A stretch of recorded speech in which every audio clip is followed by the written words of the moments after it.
एक बात आई कि सुशील पासी की क्या विचारधारा है, तो आज मैं आपके इस मंच के माध्यम से कहना चाहता हूं, जब से मैंने होश संभाला है, मेरी जो विचारधारा है वो विचारधारा है कि इस देश के एक एक नागरिक को उसको हिस्सेदारी मिले, उसको भागीदारी मिले, उसको सम्मान मिले, उसको न्याय मिले, उसको गरिमा मिले। और यह विचारधारा कहीं और से नहीं है, जो भारत के संविधान की विचारधारा है। जो भारत के संविधान की विचारधारा है वही सुशील पासी की विचारधारा है। जब तक इस देश में एक एक जाति, एक एक वर्ग को, हर धर्म के लोगों को, हर वर्ग के लोगों को उसको गरिमापूर्ण जीवन जीने का हक नहीं मिल जाता, तब तक इस देश की कल्पना पूरी नहीं होती है। भारत के संविधान की जो परिकल्पना है वो भारत को मजबूत करने के लिए है, और भारत की जो कल्पना मजबूत तभी होगी जब सबको हिस्सेदारी मिले, सबको भागीदारी मिले। और यही कारण है कि भारत के संविधान में पिछड़े वर्ग की बात कही गई। मैंने पहले ही कहा कि अनुच्छेद 340 पिछड़े वर्ग के लिए लिखा, फिर 341 लिखा गया, यानी पहले 40 लिखा गया, फिर 41 लिखा गया। 41 था अनुसूचित जाति के लिए और अनुच्छेद 342 अनुसूचित जनजाति के लिए था। इसका मतलब क्या हुआ?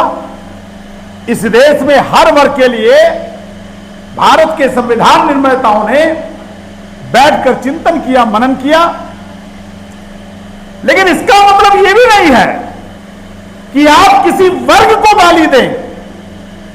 अगर कोई वर्ग शिक्षित है, बुद्धिमान है, आपको बहकाता है, आपको फुसलाता है और आपको बहकाता है, तो इसके लिए वो जिम्मेदार नहीं है, इसके लिए आप जिम्मेदार हैं। अगर आप शिक्षित नहीं हो पा रहे हैं, आप अपने हक का अधिकार नहीं प्राप्त कर पा रहे हैं, आप संगठित नहीं हो पा रहे हैं, और जो समाज संगठित नहीं होता, जिसके संगठन करने की क्षमता नहीं होती है, वो कभी सत्ता नहीं प्राप्त कर सकता। सत्ता प्राप्त करने की पहली सीढ़ी है कि संगठन को मजबूत करना होगा, और अगर संगठन मजबूत रहेगा तो सत्ता अपने आप प्राप्त हो जाएगी।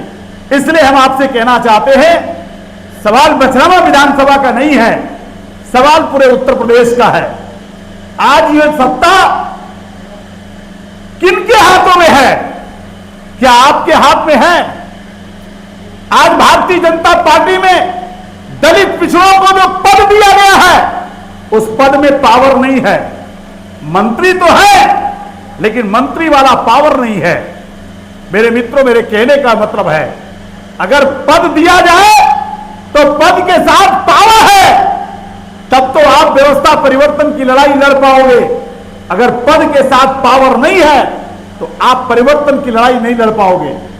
इसलिए मैं कहना चाहता हूं, यह जो पद है वो प्रधान से शुरू होता है और प्रधानमंत्री तक जाता है।